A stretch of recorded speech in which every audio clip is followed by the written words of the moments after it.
It's GoldMouf Found Goon. You already know what it is. Y'all make sure y'all watch my episode on Big Facts. You're listening to Big Facts with Big Bank and DJ Scream. Live from the Trap Music Museum, Big Bank, DJ Scream, Baby Jade. Of course, we team Big Facts. And today we welcome the one, the only GoldMouf. Big Facts, GoldMouf. What's up? What's up with you, my brother? You good? Yeah, man, everything good, man. I was nervous when I first walked in this bit, right? Can't be nervous, man. I'm good now, though, yeah. Look, yeah. For sure. The first thing we got to do is create clarity. So let us know who you're affiliated with. Also create clarity. Like you do know Jeezy, but you're not the same GoldMouf that Jeezy was rapping about on the old mixtapes. Yeah. So you're a different GoldMouf. Yeah. But y'all from the same place. Yeah. Which is Macon, Georgia. Yeah, Duncan Block. Okay. And just tell us, kind of just let us know who GoldMouf is. If somebody been on the rock, they don't know what's going on. Let them know what time it is. Oh yeah, so you know what I'm saying? I'm from Macon, Georgia. I'm from the Duncan Block, you know what I'm saying? Notorious gang turf, you know what I'm saying? I'm like the biggest in my city, you know what I'm saying? And you know, when I was young, I was accused of, like, at the age of 13, I was in the street and shit, you know what I'm saying? So how I jumped out the porch is, my story is like real crazy, man. A lot of people really don't know my story. But when I was young, when I was growing up, you know, my mother and my father, they was in the same crib. You know, they was married together. My father was a Muslim. And so we was born Muslim. But when the crack era hit, my mother and my father, you know what I'm saying, they fell victim to the crack. So at around, you know, my daddy went to prison. So around 10 years old, you know what I'm saying, I was pretty much, me and my sisters, we was left to fend for ourselves. So I had an older brother that used to be, you know, in the gang, you know what I'm saying, doing his thing and shit. And every Thursday, they used to go to a club called Fast Track that was popping and making. And, you know, at that time, I was a kid, so I used to go to school with holes in my shoes and shit. And, you know what I'm saying, my brother, he was doing his thing, but he never, you know, took me to the mall to buy me no shoes and no shit like that. And my mama, she was addicted to drugs. So one day when my brother then went to the club, I walked out on the back porch and a big-ass bomb of crack just, like, fell from the ceiling, you know what I'm saying? And I picked up the motherfucking bomb. And I knew my mama, you know, she was already doing her thing. My daddy was in prison. And, you know, we was struggling like a motherfucker, you know what I'm saying? We, you know, lights get cut off. We had to steal meters and shit, you know what I'm saying? My mama was like, getting credit work and having holding these niggas, her welfare checks and her, you know what I'm saying, all her WIC and all this shit, it went to the niggas in the hood. So when I got this motherfucking crack bomb, that shit just fell in my hand. So I took it to my mama like, you know, shit, ma, look what I got. I need you to help me sell this shit. So she was like, all right, I got you. So, you know, me and her, you know, we started selling, you know, she helped me get off the work. And so like my mama, she became like, you know, like my first customer in the drug game. You see what I'm saying? So it wasn't no shit that I wanted to get into. You know, nowadays niggas want to be a part of this. Niggas want to be a part of that. You know what I'm saying? Niggas want to be act like they drug dealers and trappers. Niggas that don't even have to do that shit. So that's how I got in the game. So, you know, I started, you know what I'm saying, serving my mom and her friend, you know, through my brother and them bomb. They never knew what happened to it. You know what I'm saying?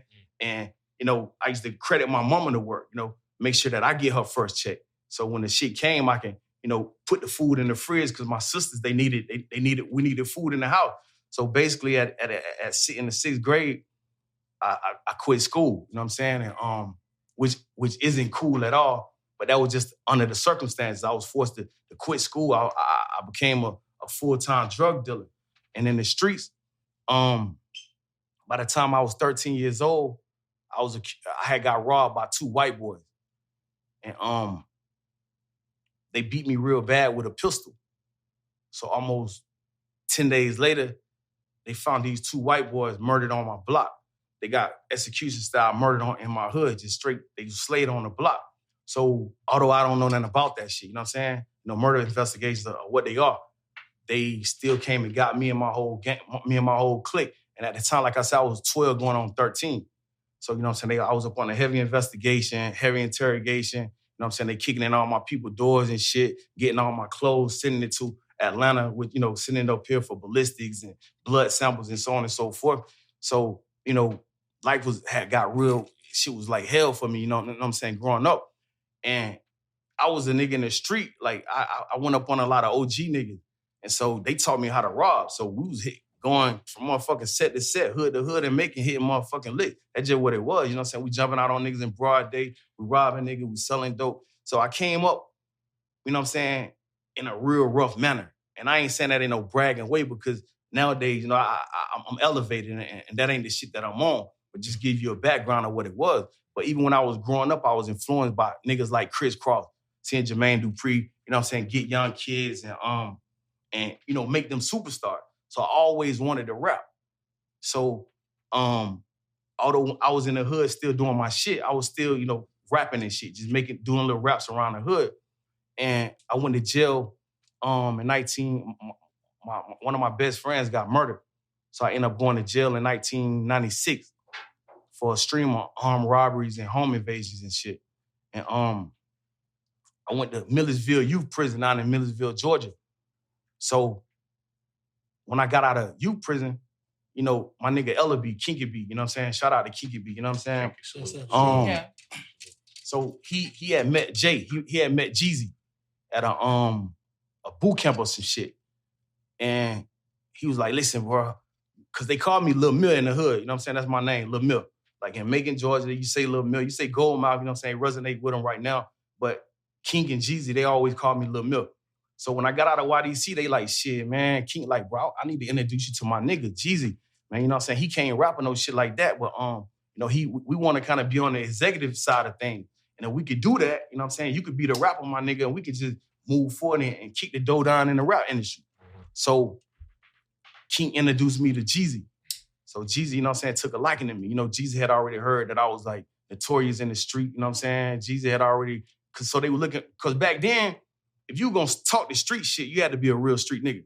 Like, you know, when Scarface and all these niggas was popping, the Two-Face, Tupac, the MC8, all these niggas was popping, you really had to be a street nigga. So they figured that if they put me in the music industry, I could talk all the street shit in the world and niggas can't do nothing but give me that credibility, give me that respect. You see what I'm saying? Mm-hmm.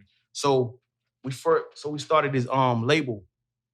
Well, originally, we came up here to Atlanta and linked up with some niggas that was on Itchabon Records.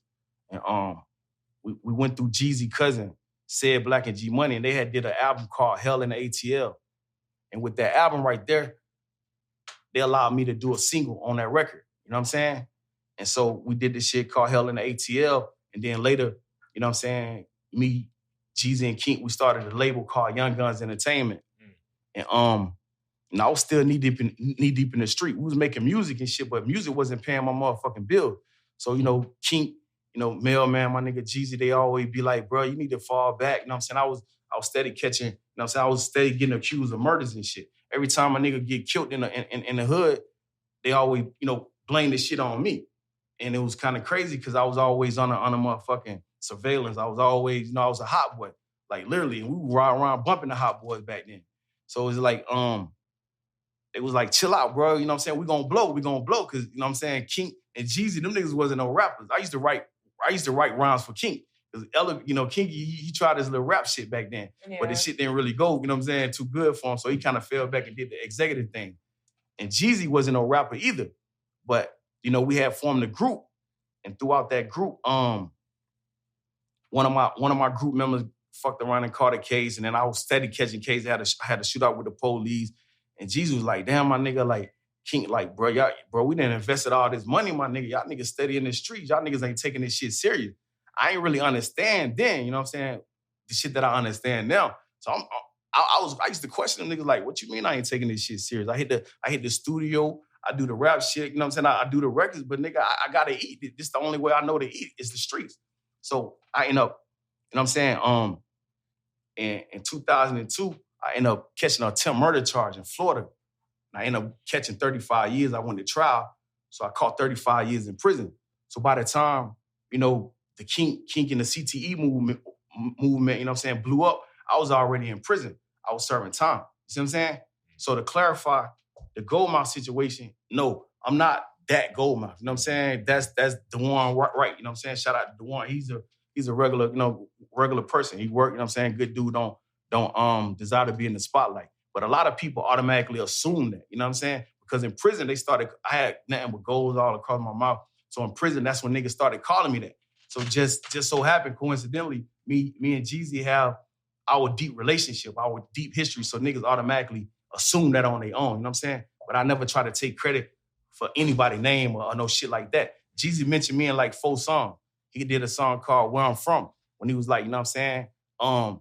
My nigga Lil Mill, the nigga got 100 bodies and shit, you know what I'm saying? And then he just did this new song with Boosie on the Rocket Man record. And he was speaking on how I had just did 20 years. I came home and I asked him for a verse and he showed me love, gave me a couple of verses, you know what I'm saying? So we just did a couple of records together. So just to clarify that, you know what I'm saying? Yeah. So at what point did you meet or link up with Rollo? So when I got out of prison with like $300,000, you know what I'm saying? A little bit above $300,000. I wrote a book while I was in prison, you know what I'm saying? I wrote 2 books actually, you know what I'm saying? So I was running it up while I was in prison. And when I got out, you know what I'm saying? Like, you know, a motherfucker ain't give me a pair of socks. And, you know, it was kind of disappointing because, you know, I thought somebody would come to my aid and try to assist me in some shape, form, or fashion. You know what I'm saying? I got a lot of niggas that, you know what I'm saying, was in the streets doing their thing or whatever. But they was like, nigga, you been gone for forever, nigga. I guess your time over with. So niggas ain't really believe in the vision. They ain't believe in the shit that I had going on. So I got out of prison with, you know, with the money that I had. And I started investing in music. I started investing in, you know, back in the rap game, you know what I'm saying, coming up with my own merch, coming up with, you know, different ideas. And I had already invested there in the 6 figures into music. And I met Queen, which was at the time Rollo manager. You see what I'm saying? So she seen what I was doing. She seen I was a boss in my own right. So she was like, shit, you could be an asset to our team. You see what I'm saying? So she got me on the phone with Rollo. Rollo a Muslim, of course. You know what I'm saying? I'm a Muslim. We got similar backgrounds, you know what I'm saying? Being in the streets, doing whatever it is, you know, we was doing. And so we got on the phone conversation and everything went from there, you know what I'm saying? Absolutely. So what like musically, I guess, what's the plan now musically? Because you had your vacations and you had all the stuff that's happened, but you still aspire to do the music and pop doing the music, right? Yeah. Music has always been one of my dreams, you know what I'm saying? And I'm pretty good at music. But after sitting down in a penitentiary for over 17 years, you know what I'm saying? You have to get back out here and get reintegrated into society, you know what I'm saying? Yeah. Pick up on the new slang and things and all the shit that these niggas doing out here. And then, you know, as you grow, as you get more familiar, as you get more acquainted with society, you know, your music improves. So I dropped three albums already, 3 underground albums, since I got released from prison. And you know, the one that I dropped in association with the Phantom Goon brand, it did pretty good. I had a lot of features on it, you know what I'm saying? I had Boosie, Derez, Deshaun, Anthony Hamilton, Don Tripp, you know what I'm saying? Beanie Siegel, you know what I'm saying? So I had a pretty good feature lineup.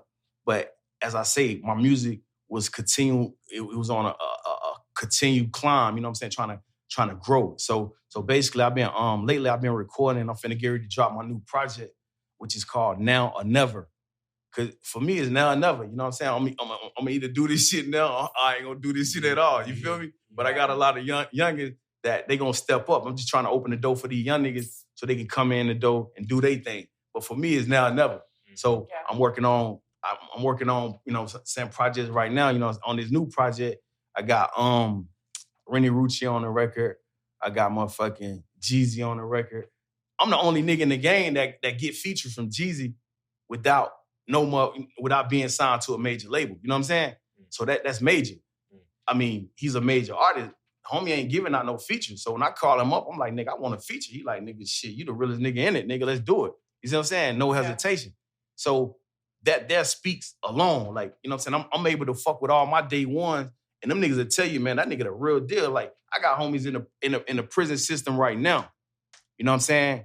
That I'm paying motherfucking money for lawyers for these brothers. You know what I'm saying? I'm motherfucking sending these brothers money to their JPay account. You know what I'm saying? Like keeping it all the way funky. And Shit, Jay, you already know. You know some of my homies in the chain gang doing motherfucking life in prison. You feel me? So I'm really active. You know what I'm saying? I'm really active, like really in the streets. I'm really, you know, in the prison system. You know what I'm saying? I did my time in the pen, man, and it was crazy because I bought houses from prison, man. I did so much shit that people really don't even understand. I only been out of prison like 2.5 years. And when I got out of prison, fam, a motherfucker ain't give me a penny, bank. Bitch ain't give me a penny. I made myself a motherfucking millionaire within 2.5 motherfucking years, man. I ain't get no cosign, no nothing. Even the relationship that me and Rollo has right now, I never got $1 from Rollo in no kind of way. Jeezy never gave me $1. With due respect to them brothers, I ain't asking for shit. Yeah. But I owed Jeezy than the 50 bands from a situation that happened a long time ago. You know what I'm saying? I got out the pen, nigga, walked straight up to him, Jeezy, get them 50 I owe you. He like, nigga, we can work now. I love that. You know what I'm saying? Yeah, sure. So I ain't asked no nigga for nothing, my nigga. I came in the game without a motherfucking pair of socks on, Harley, and made my way to where I'm at right now, sitting on big facts. You feel me? Hey, I know you left when shit was like still kind of before the internet, right? Yeah. Way before the internet. Yeah. So like when you touch back down, like what's the weirdest shit you seen? Like, to be real with you, you know what I'm saying? Although I don't involve myself in street shit now, I was a certified dope boy, certified motherfucking robber. And back then, we didn't take no pictures, man. So what fucked me up is to see the so-called trap niggas and motherfucking street niggas taking pictures, man. You know what I'm saying? And posting. You know what I'm saying? Nigga, back then we was thinking, nigga, the feds, you know what I'm saying? Watching and niggas, you know, that shit blew me. So even now, you know, I got an IG page, but people be like, Cole, you need to post. You need to post. You know what I'm saying? But it's still hard for me to kind of, I'm old school with that shit. You know what I'm saying? It's hard for me to it's hard for me to post now. Because I'm so, like, conditioned not to be putting pictures out there, not to post, but that's what they want to see. If these niggas don't see these motherfucking chains and diamonds and shit, then they don't think it's real. Yeah. So you got to put that shit in their face. And that's a part of what, you know what I'm saying, a lot of these niggas do. They get all this money, you know what I'm saying? They put it in their face because this is the only shit these niggas believe. Yeah. But in all actuality, a lot of these niggas ain't ready for that pressure though. They ain't ready for that pressure that comes with this shit, you heard? Yeah. Cause I was in the penitentiary, you know what I'm saying? I was in the Florida State Penitentiary, right? The home of death row. I had fucked around and caught a case, you know what I'm saying? I had stabbed the police up because they had beat me real bad one time. And when I got out, I said, man, when I get out this hole, I'm gonna fuck you up. I told the cracker, I said, when I get out this hole, man, I'm gonna fuck you up for y'all trying me like that. So I caught one on him. I wet his ass up. I went to they immediately put me on a motherfucking expedited transfer to Florida State Penitentiary. I stayed in that cell 7 motherfucking years straight.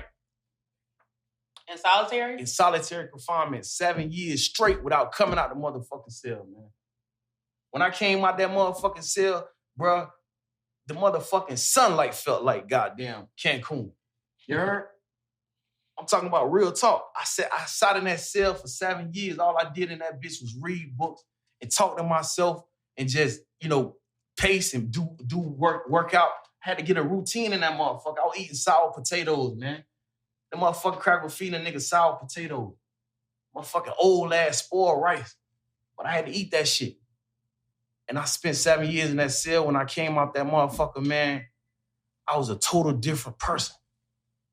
I had read every book you can motherfucking think of, from the 48 Laws of Power, the 50th Laws of Power, the motherfucking Account of Monte Cristo, every motherfucking book you can think of, bitch, it was stacked up in my cell. I was reading, becoming a scholar in that bitch, you heard?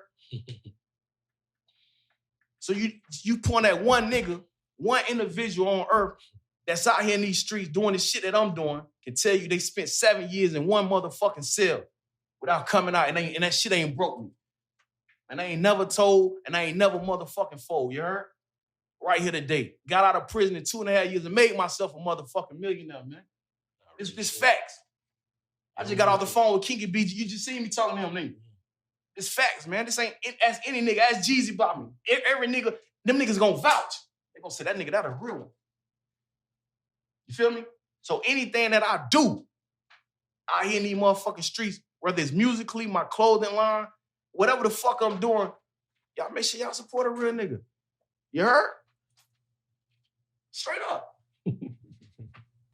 That simple. Facts. That's how you feel. Big fact. That's how I feel. I'm doing this shit, baby. This shit is hard, man. What else some of them books you read in there?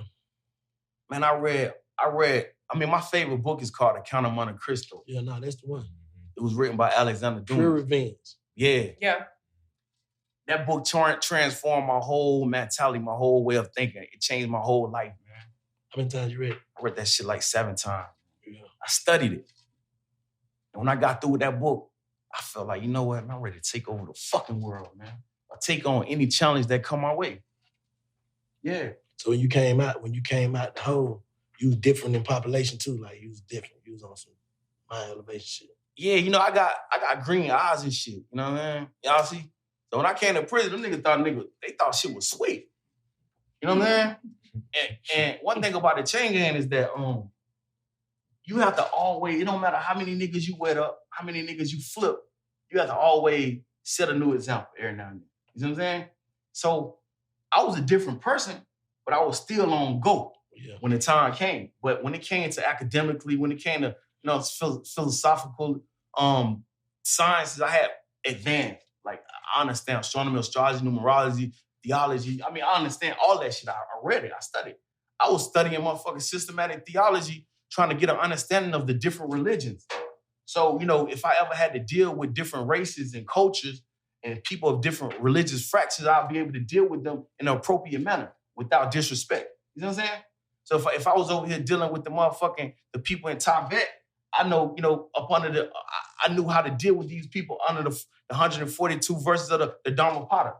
You see what I'm saying? Yeah. So it gave me a form of diversification that nothing the streets couldn't do for me.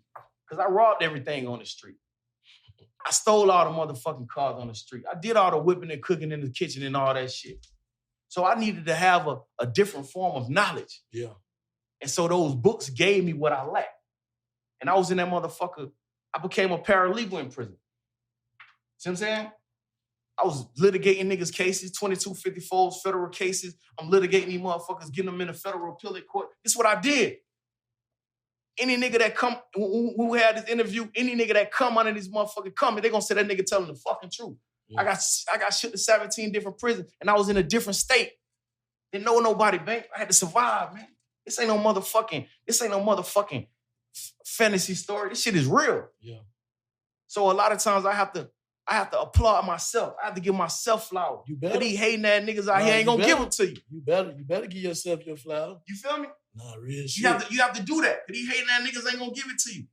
Only how these niggas some dick eating ride niggas, man. The only they what? They some dick ride niggas, man. The only thing these niggas gonna do, they listen to these celebrities. Anything these celebrities say and do, they follow suit. Yeah. These niggas ain't been through shit.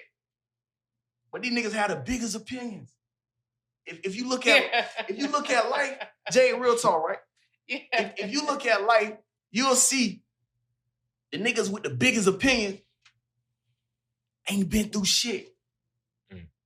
They'll tell you how to handle a situation. If an individual gets shot, they'll tell you all about the bullet holes and how to handle, you know, and you don't supposed to limp like that. You supposed to walk like this. You got shot. But bitch, you ain't never got shot. Don't panic. You ain't never got shot. You don't know nothing about that shit. You see what I'm saying? Right. So I be real careful and mindful of these hating ass niggas because they tell me, man, it's like three type of people in the world. Niggas that got motion, niggas that want to have motion, and other niggas that watch the niggas with the motion. I'm a nigga that got motion. I mean, I have more motion than this individual or that individual, but I don't give a fuck because that individual haven't walked in my footsteps. Right.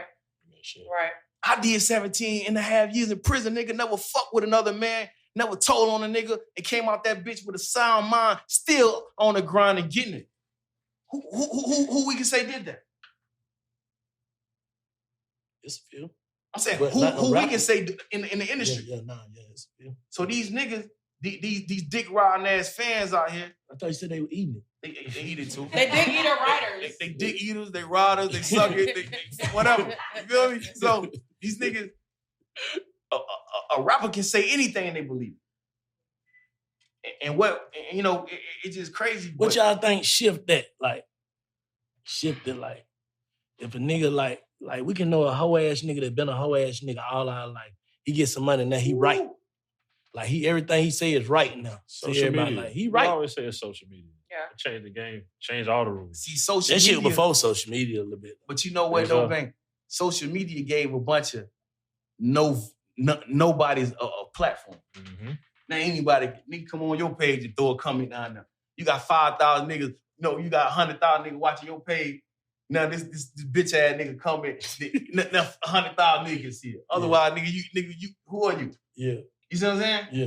So that got a whole lot to do with it. You know what I'm saying? The change and shit of how things are. You know what I'm saying? Social media. Back in the day, you know, rappers wanted to be street niggas, but nowadays street niggas want to be rappers. So yeah. So everything did flip. You know what I mean? And so we got to be mindful of that shit. You feel me? Let me ask you a question. Being that this is Mental Health Awareness Month, I have like a 2-part question off of like some stuff you just told us or whatever. So my first question is, when you were talking about your gift that came from God out of the sky, that you caught, you know what I'm saying, from your brother or whatever, and you had to essentially kind of like make your mom your first customer, how did that affect you mentally, kind of like when you knew the effects that it was going to have on her, but your back was kind of against the wall because you had to make your money? And then the second part of my question is, when you were in the hole for all of those years, I know you basically said that you had to get a routine to kind of like maintain so that you wouldn't lose your mind. Uh-huh. But at the end of the day, when you had those times when you broke down and thought about your family, or you thought about your homies, or like, you know, your people that were on the outside, what did you kind of do? Did you completely block that out to kind of like not lose your mind? Or did you just try to think of like, I'm going to see them soon type shit so that it wouldn't break you all the way down? Yeah, that's a good question. As far as the first question you asked about my mother, that situation, it wasn't really based on money. It was based on the fact that she was already doing what she was doing. And so I felt like, you know, I should, if anything, you know, I want to get the money from her so I can put it back in the house. You know what I'm saying? Okay. And also, I didn't have no real emotional attachment to that situation because I feel that she was just mama to me. Yeah. Like she was just, you know what I'm saying, just doing her thing, getting high. I mean, she was respectful about it. You know, she never just pulled out the pipe and just smoked it in front of me. Yeah. But me being a very inquisitive, intelligent kid, I knew exactly what was going on. So I really didn't place no emotional attachment to that situation. And I didn't see it like that. Okay. Because it ain't like these pills out here that niggas dying off of. Yeah. You know, and had it been even that situation, I definitely would have wanted to serve her because I would have wanted to make sure that she didn't get a hope to no bad pill or no bad drugs that could possibly kill her. Right. You see what I'm saying? But as far as the prison thing is concerned, I feel like there was days I woke up and I wanted to like just end it all. Cause that shit go to biting, that shit hurt. It's very heavy. It's very heavy. So it was days. Especially being totally isolated from everybody, like. But what I did though, Jay, to be real with you, I mentally detached myself and emotionally detached myself from the free world because I had 35 years. Okay. And I knew I had to stop worrying about what my baby mama was doing. Right. I had to stop worrying about what was going on in the hood. Exactly. I had to stop worrying about all the free world things and focus on myself. Right. Focus on fighting my case, trying to get out on appeal. So I don't have to spend the rest of my life here. Right. So what I did, I mentally, emotionally, and intellectually blocked out everything and just say, you know what, I'm finna focus on this book, focus on God, get closer to God in my religion, and focus on keeping the hope alive within myself. Because I know one day I'll be free as long as I keep on fighting, as long as I don't give up. But there was days that I couldn't get out of the bed. I would just lay in the bed and just think, lay in the bed and just cry. lay in the bed and just pray. Those days came. But I always been a person that felt like if it can be done, I can do it. Yeah, yeah. And so if anybody can get out the motherfucking prison system, I'm gonna get out this bitch. And when I get out, and let me tell you, it was crazy because I psyched myself out, man. I used to be in the cell, have my own rap concerts and everything. This is the type of shit a nigga had to do under such dire circumstances. You have to psych yourself out that, yeah, nigga, I'm finna get out this bitch. I'm gonna be a superstar. You know, I had to condition myself I had to believe that. Yeah. Because had I didn't believe that, had I not, I seen plenty of people kill themselves. Niggas next to me hung themselves. Nigga across from me hung themselves. You see what I'm saying? Yeah. And I could have easily took that route. But it's just something in me that wouldn't allow me to give up. And I kept on pushing and kept on pushing until I made it back out here. Now, you know, I'm sitting before y'all having this beautiful conversation. You feel me? What's the key to staying out? Yeah. Like, because a lot of people we see, a lot of homies, like they always going back in, getting caught up in bullshit. To you, what's the key to staying out? I would say the key to staying out of jail is surrounding yourself with positive charged people. And not, you know, falling back in them same ensnarements and entrapments that you was doing previous. You know, you got to change. You see what I'm saying? You can't hang with the same niggas you used to hang with, that you used to rock with, because you're going to fall right back in the same thing. It's like a crackhead trying to motherfucking clean himself, trying to get clean, and you going right back to the dope holes and hanging with the same crackhead. No, you can't do that. So you got to change your environment. Yeah. You got to change the people in which you associate yourself with. And you got to just completely want better for yourself. It's always a way. A motherfucker will tell you, nah, I can't do this, I can't do that, unless I go rob somebody. I ain't gonna get no money in my pocket unless I go sell some dope. Nah, it's a million different ways. You just got to be willing to do that. Yeah. But it's based on, nigga, people be so caught up on people perception. Mm-hmm. They don't want to go work in that motherfucking McDonald's. Yeah. Right. You know, they like, fuck that, I ain't going to no McDonald's. Or anything, Yeah, but they don't want to go. money. They don't want to go be a motherfucking working in the Walmart goddamn storage room or whatever that shit is. Yeah. They don't want to do none of Pride. that. It's their pride. Yeah. So they find themselves trying to live up to people's perception of them, their old perception, rather than letting these people know, listen, man, I'm a changed person. Yeah, I don't mind driving the Amazon truck. I don't mind, you know, working day to day, working a 9 to 5 to provide for my family by any means to stay the fuck up out of prison. Mm-hmm. You see what I'm saying? They don't want that. They want to get all this type of shit and do all this type of shit, but they don't understand that, you know, a price come with this shit. You see what I'm saying? If you're going to be doing things the wrong way. It's a million legitimate ways to make money. I had to go speak to some elementary school kids the other day. And I think that's the most extraordinary public service deed I've ever done in my life. Yeah. They sent me. Yeah, I be speaking to kids at the schools too. Yeah, it's wonderful. Yeah. So this was my first time doing this, such an engagement. And they had me speaking to first graders and fifth graders. I'm saying to myself, what the fuck I'm gonna tell a first grader? You know, I just had a new baby, and my baby girl, you know, she'll be in first grade soon. So I'm like, what the fuck can I tell a first grader?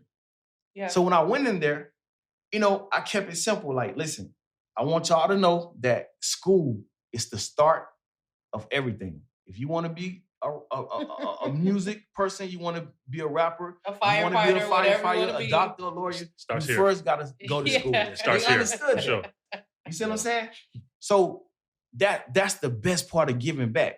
When you can invest in our youth, when you can invest in our kids. Yeah. You see what I'm saying? That's really giving back because they are our future. You know what I'm saying? They are the ones going to hold these positions in the future. So if we can invest in our kids, if we can, you know, steer them in the right direction and give them proper guidance, shit, we can be a better culture. We can have a whole different outcome of how the thing's going now. Because, you know, we are being taught, our kids are being taught through this music, you know, to be a stepper, to be, you know what I'm saying, to get that head, to do this, to do that, you know, a lot of negative things, you know what I'm saying? And so we have to be very mindful of these things. We need more people in our communities that's willing to reach out to the kids and do things like that. So, you know, that was a beautiful experience for me, you know, speaking to the kids. And I have plans on doing that a lot more often. You feel me? Okay, so speaking of getting out of prison, changing, and like influencing the youth and stuff like that, we have a mutual friend, Power. Yeah. Shout out to Power, bless. Shout out to my nigga Oda Guy for bringing that introduction down in Miami. Getting everything together. But he's currently serving life on a murder. He's been in 25 years. And he's on the same shit that you're on about, empowering the youth and making a difference and basically showing them that the way that a lot of the youth think is the way is really not the way. Yeah. So tell us a little bit about his mission and, like what he got going on and how you guys are working together to basically change the world. What Power is doing, he's doing a wonderful job from behind the walls. Without my help, I was the first person that was actually posting him before he, ran into Lil Meech and, before he made it, got a relationship with you and so on and so forth. Yeah. So he's doing a wonderful advocacy thing from behind the walls. He's, from his experience, he's striving to get the message out here to the youth, letting the youth know that, the shooting, the killing, all the negative shit isn't cool. Right. And he have a very vigorous tenacity, you know what I'm saying, of doing those things. And I got so much respect for the brother because, we did so much time together. We did so much time together and, we shared so many ideas about, getting out and having a positive impact on our communities. Right. Building our communities rather than destroying our communities.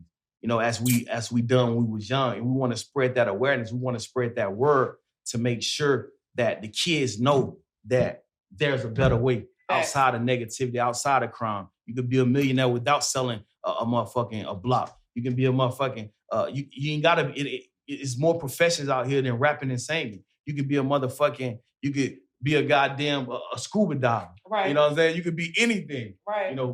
Other than a rapper and so on and so forth. And he basically want to spread that awareness. So shout out to my brother Power. You know who you are.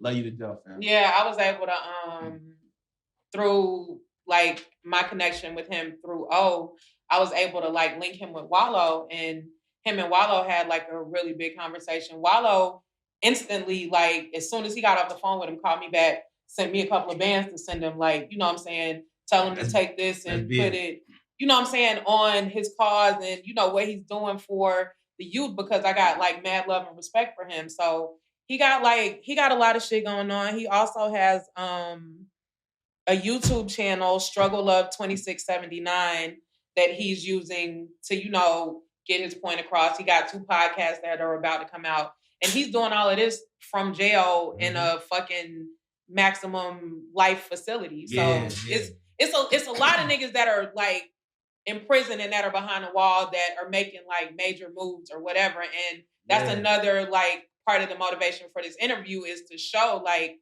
that if these niggas that have to deal with the fact that they have life or that they have all these years and all this other shit going on can make these type of moves and make these positive impacts and positive influences, then like, what are you niggas on the street doing? Yeah. In real life. And you know what, Jay? Something, a key factor is this. If the brother get exposed for what he's doing, that could mean life or death to him. So he's willing to sacrifice, his life. He's putting his life on the line to make a difference for the youth out here. So that's a very, very important and powerful movement that he got going on. And I stand 1,000,000,000% behind the brother. Me too. And support him in everything he do. Me too. How often you get to chop it up with Rollo? Actually, I chop it up with Rollo every day. Yeah, every day. Actually, he just called me when I was getting up here to when I was seating myself in the chair. I talk to him every day.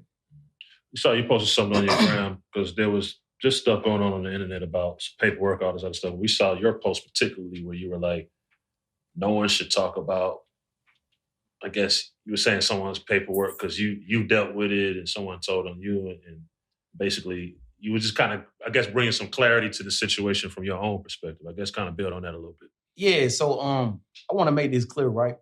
When I met Rollo, I already had my own shit going on. You know what I'm saying? I'm my own boss, I'm my own person. You know what I'm saying?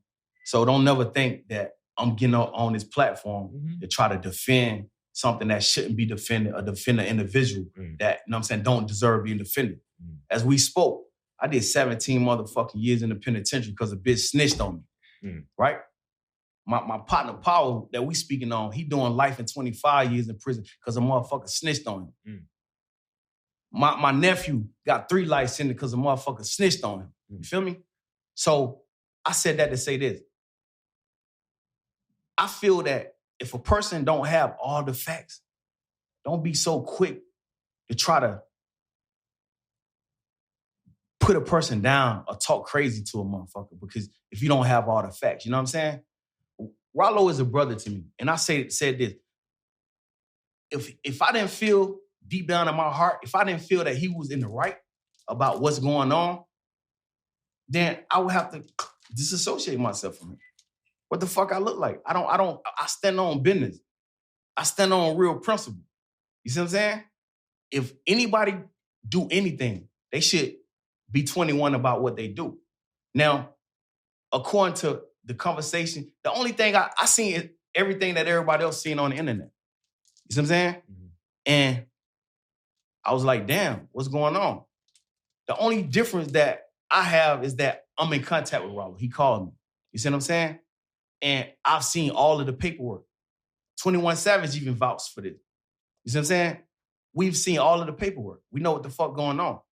Now, when it comes to the situation, whatever the street's saying, that's what the street's saying. I was in prison when all this shit was going on in 2018. I was serving 20 motherfucking years. So whatever the street's saying, that's what the street's saying. But what I'm saying is that I seen the paperwork, I read it, you know what I'm saying? I understand what's going on. And I said, damn. So the question is, to me, it's not whether the brother snitched, because from my understanding, he didn't tell on nobody. He didn't snitch on nobody. He played games with the feds, tried to manipulate them. He was paying somebody like $400,000 to allegedly come from somewhere and, you know what I'm saying, like, to take the charges for him or whatever he had going on. I don't know the complete details of it, but it wasn't I went into a motherfucking interrogation room and snitched on people. It was that they was trying to set up a play. It's called pimping the feds or manipulating the system, or manipulating the feds. And they was going to pay somebody $400,000 to take whatever charges from whatever situation that they created. You see what I'm saying? So I don't know a motherfucker that's saying, yeah, I'm in prison right now because Rollo put me here. Even the dude who released this audio footage that he edited, none of his co-defendants saying that he snitched on. All his co-defendants called me and say, nah, man, this man ain't told on us. And the dude who released the motherfucking footage saying he did. So, nigga, this nigga ain't even a part of the case. So, am I gonna believe the co-defendant niggas who was in jail with him, who saying, nah, this nigga solid? Or do I believe another person that have motive to you know what I'm saying, slander his name for whatever the reason be? I don't know their relationship. I don't know the extent of that. I do know that the homie was, you know, sending this so-called first page of the paperwork to people saying that anybody come up with the most money, whoever, you know what I'm saying, give me over 10 bands for this paperwork, he can get the paperwork. So it seemed like it's a benefit there. However, you know what I'm saying, I'm in and out that shit. You know what I'm saying, from my understanding, he's my Muslim brother. And at this point, I don't see that he did any wrong. You know what I'm saying? So I think the question is whether or not, you know what I'm saying, a person feel that he was wrong for even trying to play games with the Fed. You see what I'm saying? I don't think it's no snitch matter. You feel me? Where's some GoldMouf. So what's next? What's next for you, bro? What's next for you? What you got coming up? Let everybody know how 2023 gonna look for you. Yeah, so I got my own clothing line. It's called the Gold Collection. You know what I'm saying? I get my shit from the same. Bring us none. People always. Nah, you know what I'm saying? Right now, I was like, Jay, shit I'm is getting a lot of exclusive shit to developed. y'all. Okay, all right. Damn. Don't worry. Your shit been exclusive about a year though. Oh yeah. Her shit been exclusive to her about a year. Wow. So See how you really feel. I'm just saying. I've been waiting with open arms to support. No. We good. It's coming.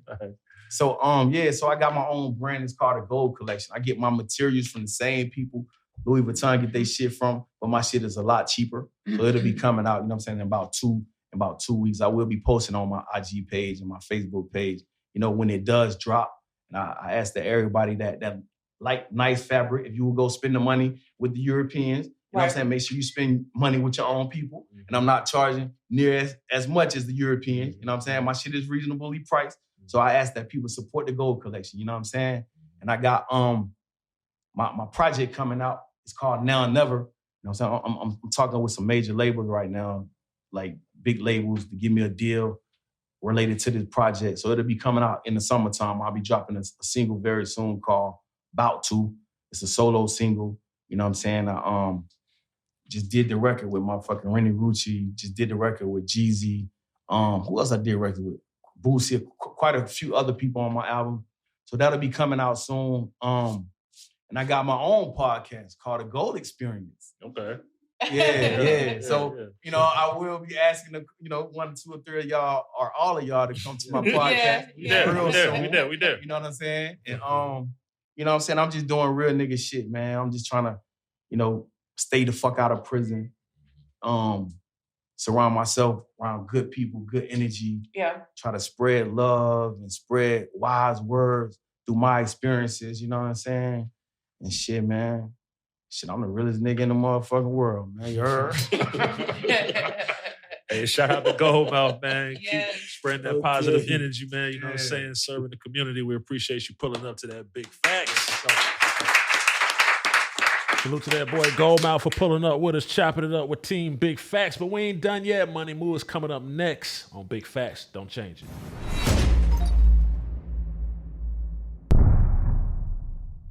Hey, man, it's the boy Money Move, the Big Believer, man. Right now, check out my episode of Big Facts, man. You're listening to Big Facts with Big Bank and DJ Scream. You're in tune to Big Facts. Of course, Big Bank is here. DJ Scream, Baby Jade, and joining us right now, of course, Money Move, a.k.a. Still Paid Move on Big Facts. On Big Facts. What's up, Money Move? What's up? What's going on with you, bro? What's going on with you? Bro, feeling great. Feeling great? At it, working, you know what I'm saying? Yeah. So what you currently been up to? What is Money Move currently up to? We're going to get into the history. We're going to get into a lot of shit, but what you currently been on? Man, currently, man, I've just been working on my sound, you feel me? Like really creating my sound. I've been locked in with Still Paid, you know what I'm saying? That's the family, the label, the producers. We got Mondo, Rubber Band Red, King of the Court, you feel me? Like, and really just been working on this sound. And really, too, just been doing a lot. Took things for myself outside of music type shit. You know what I'm like saying? what? Living life. Living life. Like working on other investments. You feel me? Like I'm fucking with the Airbnb shit right now. Like and just you know what I'm saying. But yeah, just staying at. So independent completely. It's just Still Paid. That's your shit, right? Yeah. What's some of the up and downs of the independent grind? You know what I'm saying? Well, for sure, like.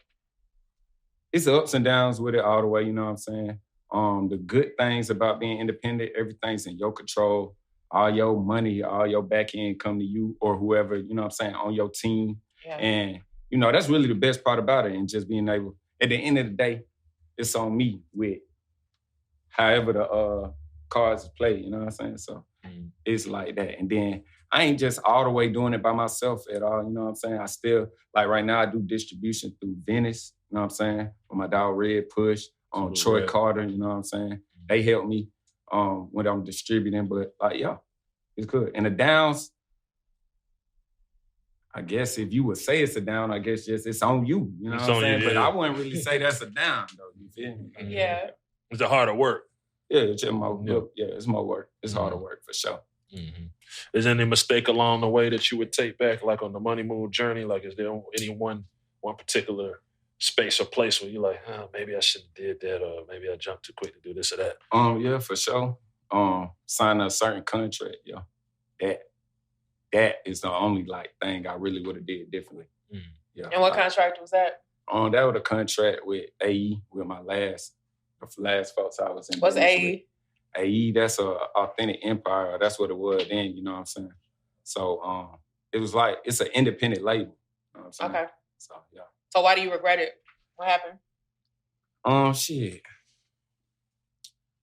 I regret it because I was under the impression that it said a certain thing, but I ain't do my due diligence. Like, I had a lawyer, you know what I'm saying, when I signed it, but I guess he missed the part in the, about my recoupment type shit. You feel me? So, and that's what I would have did that different. You know what I'm saying? I would have did that differently all the way. So is that on the label or the lawyer though? Just have a shit. conversation. I mean, because you just said lawyer missed it. Yeah, for sure. He did. And that's on the lawyer. And that's on me. Because I signed the paper. You feel me? Okay. I made the decision Accountability to do the shit. You feel me? So that's on me. You know what I'm saying? Now, when all the other shit get tricky, like with the label, is like personally what I got with the CEO when it got tricky for me. You know what I'm saying? I was under the impression that my contract said that once all the money is made back, all the money is recouped, you know what I'm saying? Then I get a percentage as well of the back end profit. Yeah, you feel me? Like that. Until the money recoup, you get all the back end, right? When the money recoup, I get my percentage of the share, you feel me? Of the You back say end. back end, you talking about like sales, Streaming. sales and I'm shows. talking about No streaming. shows, just Yeah. He's saying like, okay, I'm talking bro, about you streaming. spend the money, get your money Get back. your money back, then we split bust it or up. whatever. Yeah. Anything that's to be split is to be You split. saying that's what you was under the impression, but was that in the paper? Like in the paper, the way that the money is recouped back, it's like it comes from a certain type of percentage type shit. You feel me? Like a royalty percentage. So boom, say it like this. Bank, I'm like, okay, we finna go into business. You gonna put up the money. Once you get all your money back, then we gonna start splitting the streaming profit, right? Yeah. Once you get all your money. And I'm gonna still give you most of the ownership. I'm gonna keep some of it. Boom. But in the paper, it's like the money that's going back to the recoupment is coming from like a low percentage. So not all the money up top, you feel me? You can, like, say you put up 500,000. Boom. When the money come back, the 500, only a certain percentage of the 500 is going towards the recoupment. You get what I'm saying? So it's kind of like when you have a mortgage and you have to pay principal and interest. Yeah, it's like, hella interest, like on some shit that wasn't even negotiated. You feel me? Like, nigga didn't know that's what was going on. And then plus, it was like, once all the money was made back for the company, I'm like, shit, bro. I'm like, what's up with the money? You know what I'm saying? The money made back. So you made everything that was spent. I made every single dollar back and more. Like, you feel me? And I let them niggas get percentage of my shows and my features. And they wasn't even part of my management. You feel me? I still fuck with the show to try to recoup the money back. Yeah, you feel me? I recouped the money back. Bro, I recouped the money back before a whole year was over. What the hell kind of recoupment you had? Like a 720? Shit, man. God damn. I don't know. It was like something like that, but yeah. But that ain't what he said when he was. I know. He said something about it being a term deal too, like it was on a. It was a 2-year deal term. It was a 2-year. Let's get straight to the big facts. Yeah, let's get to the fact. It was a 2. I thought we been talking about money, how you grew up feel me? first. Yeah, nah. Y'all got straight this shit. That's why I kind of. How hard it was walking to school with the hole in your shoes and shit. Like, yeah, man, I'm trying to. Man, let's learn about Move first. Then we can, No. Let's not slow it down. so take us back to the beginning. Ain't no backtracking. We already in it, yeah. But nah, I'll break it all the way down. Boom. Did the nigga play? Yeah, for sure. You feel sure. played? Yeah. And So how did the nigga play you? Yeah, like let's break it out. You say you feel like he played you. You feel like I feel like he coming silent in on some. I got you. Did what we doing the way you can understand it, but then put it in a different language in the paperwork. Exactly. That's what you saying. Exactly. Then when the shit came out, like I had to go get another lawyer and shit, reread my shit, all that. Once I did that and seen what was going on, I'm like, damn fool, like what's up? Like you spoke to him about it. Yeah. Hell up, man.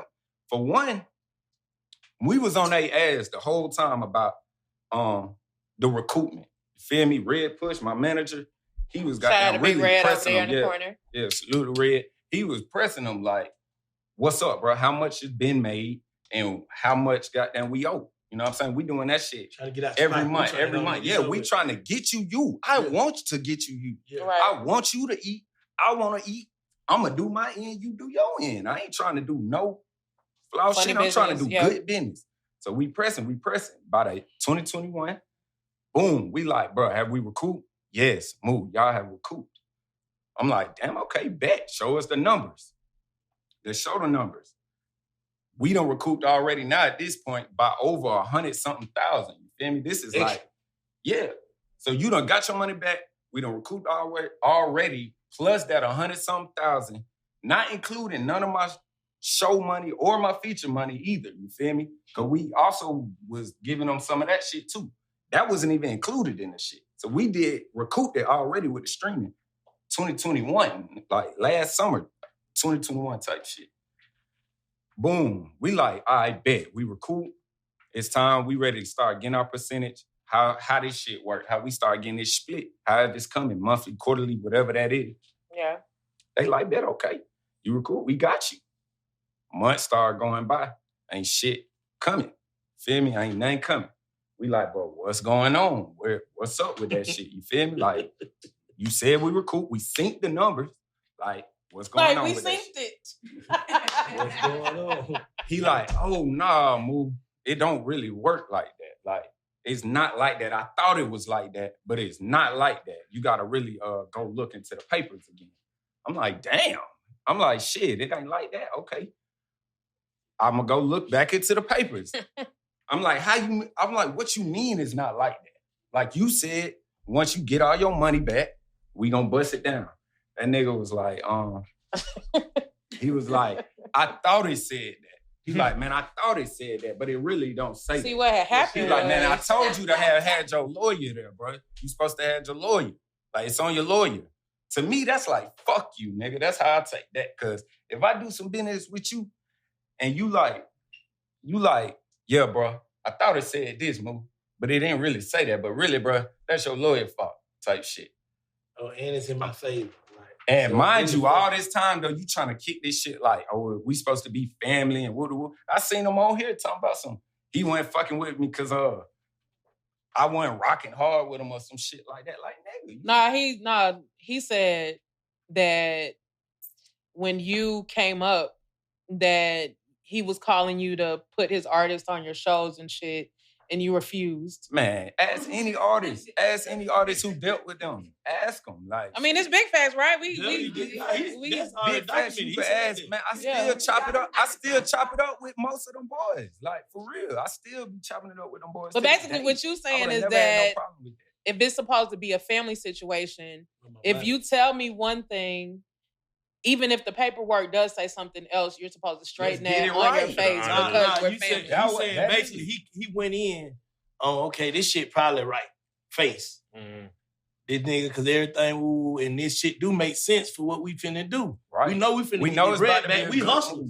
We finna get these niggas bread back, whatever, and then we finna figure this shit back out. It's just a way to whoop. We just gonna move on. It's a stepping stone. I already knew from the beginning, before I even did that shit. I already knew. Boom, man, and all that. I'm like, bro, this gonna be a stepping stone. It ain't finna be. Oh, so you were basically willing to sacrifice yourself for the betterment of your career because you already knew what time it was with this nigga. I was cool with it. I just wanted my little percentage, dog. I was just cool with it. I was like, bro, I'm gonna let you eat. You feel me? And shit, I'm gonna eat, and we gonna go on about our way. Was there ever a conversation amongst the team? And I used to chop with Red too, that maybe y'all could have just kept doing what y'all, because Hitting was on fire here. And I know you wanted to spread it and make it national and shit, but that motherfucker was a hit regardless. So was there ever a conversation that maybe we should just, because you don't know what call would have came 30 days. Then that motherfucker caught back up, like, it was really about the paper, like, because it was like, at that point, bro, Hitting was going on 3 years. Feel me? I'm dropping other shit at this point. I'm not really just... still on Hitting like that. But you see how long it took Rich Boy? It took Rich Boy 5 years. Oh, no. Now that shit is on every fucking VH1 special. Throw some D's on that bitch. For sure. That shit all over the place. Still. For sure. But I'm just saying, that just affects how I was thinking of it right now. Yeah. You know what I'm saying? And it was like, he came to me like, I want to put this bread behind this song. Oh, he came to you? Yeah. Boom Man was trying to, he originally was finna try to hire Red Push. He was gonna try to hire Red. Then he would tell Red, oh God, he wanted to hire this nigga Red. Of course, Red, like, I'm not doing that shit. But He like, shit, I want to fuck with Moo. Boom like, I want to fuck with Moo too. So Boom, you feel like Boom scam? Nah, I ain't gonna say he's scamming. Like, what he doing, whatever he doing, bro, that's on him. I don't know what the fuck he doing with that. I'm saying, like, cause it, like, everybody, like, I told him, everybody's saying he doing something. But, What you say? What you say, Big Red? What he doing, Red? He ain't doing right. What'd you say, Big Red? His office hours are from 9 to 9. Man. But a full scam, a full scam though would have been if he signed him and they spent $1. Yeah, he putting that money up though. He spent the money. You gotta give him that. I don't know about that. I'm speaking on me. He put some bread up, and we ate. We all ate. I ain't never take that away from him. Yeah. All I said was, bro, you ain't keep it 1,000 about that shit. Okay. And then to just be trying to say that, like, whatever, like, you just not keeping that shit 1,000 about that shit. Why like, y'all can't even have a conversation? What? And I try to have a conversation. Ho. What you say, Big Red? That nigga sold 50% of the song and didn't tell us. That's why he the fuck. Yeah, I really ain't He even sold get who to the percentage finish. of the song? Yeah, saying he owned that song, he sold it and didn't tell us nothing. Yeah, I ain't get to say to that part yet. When you was like, then we had conversations. I hit Boom. Me and Boom went and sat in Cheetos. Let me see this shit, man. Look, me and Boom, we went. I'm like, bro, I hit him up about that shit, bro. You said it's loyal, you fuck with me, bro. We gotta straighten this. Okay, you said you didn't know it said that. I didn't know it said that. Hey, let's straighten it then. Bro. So who knew? Shit, obviously. The person who made the contract. Right. His attorney? That's who knew. Yeah. It happens, you know, but yeah, that shit can happen like that. Okay, I ain't saying it happen like that. That shit can happen like that because at the end of the day, if somebody work for me, they're gonna do what's in the best of my favor.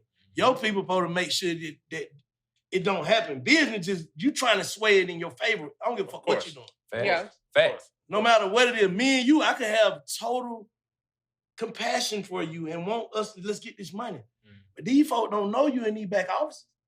But can we straighten that though? We can't straighten that. Right, you're right. Once I bring to your attention, now since we both y'all just tell me y'all agreed that. Yeah. Let's straighten it out then. Yeah, because your word is supposed to be your bond, right? No, for sure. Hold up. He like, oh. I'm like, bro, let's straighten it out. He like, oh, nah, I can't straighten it out. You feel me? I'm like, damn, what the fuck you mean you can't straighten it out? Like, we'll rip that motherfucker up. It's a piece of paper.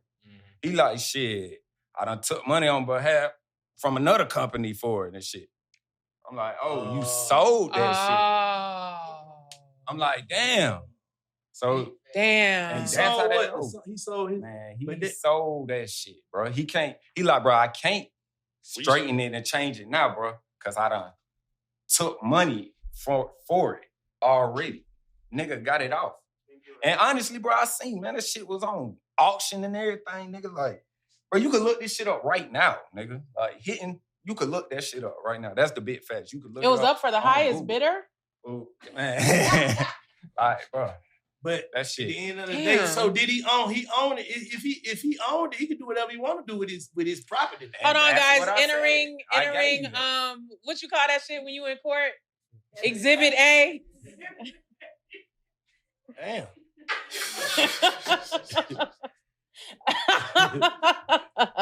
Royal Exchange. Money move in without your face. That's how they tried to do the 5 heartbeats. So, but once a nigga owns something, though, can he do whatever what he want to do with his shit? Absolutely. Just tell me. Yeah. Yeah, you right. So y'all looking at it like, I believe you what you say. Yeah, you ain't keeping it solid. Yeah, exactly. That's all I said. It business. The paperwork is on me. Yeah. Like, at the end of the day. Because you were thinking all you had to do was recoup and reforecast and fucking make more money. When niggas talking about all this, nigga, you made that shit back. You been getting profit off of it. Like, you acting like the money wasn't made. I'm like, nigga, you saying you took a loss on me? Hell no, I ain't saying. I know you did it. Like, but shit, that's what it is. Maybe he was talking about somebody else. But how them niggas, damn, that fucked up for Boone. Okay, everybody be saying little shit like he, damn, what he doing? Cause he really got damn ass. That shit was looking like some AE shit finna pop off though when all y'all, he had all them niggas at the same time. That shit was told good. us, he said, boy, y'all helping my face in the city. Y'all boy helping my face in the city. Woo, woo, woo. Like, I'm like, shit, okay. Like, that shit was looking good. It was looking like, okay, yeah, this shit about to be something. Cause he had him, Euro, and who else? Fugiano. Yeah. There's all type of little shit going on. They're doing big all concert shit, Gucci and all of those shit. That shit was looking like, you know what I'm saying? Yeah. Then you had to hit. It could have been. You know what I'm saying? All the big features. I don't know how that shit. So the path forward ain't no path forward. It's just. Yeah, no, it ain't. Yeah. Fuck it. Hold on, we got another exhibit. Damn. I just know, goddamn. What if he want to try to get it right? Get what right? Maybe give him some paper. Oh yeah. Niggas always open for paper. What I'm saying is he gonna take he's gonna take the paper and be like, still fuck you? No, good friends. Man, I mean, shit, bro. You know, at the end of the day, it ain't like, bro, I ain't never disrespected that man publicly or none of that shit. You know what I'm saying? He say he's been threatened. Just spoke the fact. Huh? He said he's been threatened. Didn't he say I don't know nothing about that. Oh, he said, no, not about you. Oh, it was you. I ain't saying his name either. I ain't saying his name either. Okay, we found a culprit, guys. I don't know. When you out here doing fuck shit and you scary as hell, it could be coming from anybody. No. Who knows what's going on? I don't know. You feel me? But they ain't got nothing to do with me. At the end of the day, shit, everything could be reconciled. You know what I'm saying? Like, it could, but what I'm on, shit, I'm on that page shit, man. You know what I'm saying? Right now. So, yeah. Still paid, still straight. You feel me? Yeah. I don't know, bro. Shit just be crazy, bro. Ego and shit. Big ego get in the way of shit, man. I don't know, bro. He probably thought. He go bang. I'm just trying to get a nigga. No. This nigga. Like, this nigga. I'm saying he knew. Yeah, he tried to sign mine, though. Nah, I know he know what he was doing, but I'm saying he was probably doing business the whole time. He was doing business in his mind. It's here? At the end of the day, it is business. You know what I'm saying? Because at the end of the day, you can't tell me once them 2 years was up and you got down whatever you did and he kept it out, you wouldn't have been on some shit. You would still more money. I don't need you to do more money. Nah, that's what I'm saying. We would have kept rocking, bro. I would have kept rocking with him because he did roll the dice. You feel me? Yeah. When other folks didn't, he rolled the dice. I gave that to him. That's solid. You feel me? Yeah, that's real nigga shit right there. That's real, yeah. Hell yeah. If you'd have kept it solid, you'd have kept it up. You'd rolled out. We got some type of way. For sure. Some type of way we could have kept getting money. I would have been, yeah, for sure. Like, we would have made it work. You know what I'm saying? But, I think Boone gonna call him and give you what's owed. Speak it into existence, my brother. The right, if it's two sides, we've heard both sides. Hold on, I brought it up first. Yeah, like. What time y'all office hours? It's 5. Oh, I got 10 minutes. Nah, I mean, okay. We love this city, bro. So anytime people can put the we can mend the fence. We like to mend the fence. Cool, but the reality is sometimes you can't. We ain't on no. Sometimes fences be unmendable. Sometimes. Yeah. And it did what it did. Like I say, bro, at the end of the day, it's on me. It's never a loss. It's just a lesson for me. You feel me? I just be trying to see shit from just different ways that a nigga just can't be that fucked up. So what can a nigga be thinking? Did we just talk about benefit of the doubt, though? I be fuck nigga free. That's what you said. You got to. But I'm saying, I be just trying to get, See, we just talked about it. What you just tell me about benefit of the doubt? It ain't benefit of the doubt because sometimes people can have something in their mind that they think is true. And be tricking themselves while they thinking they tricking you, but you see. That's delusion. So much that There's some people that's delusional. So you believe. You ain't never lied so much about something that you even believe that shit was true. I know. Yeah, when I was 4 years old, I used to tell people that I was 8. You believed it? I did. There you go. That's how it goes. How you would have handled it if you was an executive and you signed a young nigga? How would you have handled it? When I'm an executive, bro, I'm gonna do that shit straight up. The terms gonna be simple base. It's gonna be able to. They gonna be able to understand that shit. It's gonna be a one when sheet. They read it. Yeah, I'm saying two sheet. but a lawyer's gonna make shit simple. So you gonna all my shit gonna be right. Yeah, right. I'm having the best lawyer. Everything I do from now on. Right. You know what I'm saying? Right. And of course, I'm gonna make sure I get me, but they gonna get them too. You know what I'm saying? It's gonna be fair. Like it's gonna be fair. I ain't trying to snake you out. I'm trying to eat. I'm trying to help you eat, and we keep it going. I'm not a greedy nigga. Feel me? Like, I ain't tripping about that shit. I just would have did the shit fair. And I would have kept my word. I would have stood on that shit. You know what I'm saying? Yeah. So he ain't never say he wrong. Nah, hell nah. Man, hell nah. He say I'm cap. What I gotta cap about this shit for? What I gotta cap about it for? You ain't never been there when a nigga be on that type of time. I'm just being real. Ever since I knew you, since a young kid, like you just always been a straight up nigga. So. Right. You are Red, really. Straight up, yeah. You ain't Red. So I think I've been knowing Red damn near 10 years. The lawyers are misunderstanding. It was his financial people, and then he just so went left. I don't know your business, but what you telling me, damn. On the way. Ooh. It just went left on us, man. But, what? I mean, it is what it is. What's next? Man, what's next, man? I just dropped, you feel me, on 2 tracks, matter of fact. I just dropped that Never See Him with Young Sin. That motherfucker hard produced by Mondo. Eastside. Yeah, for sure. Okay. And I just dropped one called Doing It, produced by my brother, Rubber Band Red, featuring my dog, Trap Baby Magic. Go crazy, you feel me? Good vibe on there. Okay. You feel me? And man, Believe 2 on the way. The project, gonna be 2 sides, you know what I'm saying? Real bangers on that motherfucker, bro. I'm back in that mode, you know what I'm saying? Like, for sure, I'm piped up with it right now. I think y'all really gonna like it too, because it's like, man, the sound is unique. Like, it's just us. It's like, still paid, we creating it. It's coming from us. Nobody else got this sound right here. I like how y'all move. Just y'all niggas don't be in the mix of all that bullshit. Be someone against some paper. Man, right. You got the money, really man, for sure. Yeah, for sure. Still paid. Believe, man. Yeah. What you want to say to the people? What you want to say to the streets, man? Man, I just want to... Let's say where his chain at. Oh, yeah, nah. You know I got that piece. I got that piece coming, man. Yo, Cap, boy, I got to get a couple pieces. Yo, Cap, man. For sure.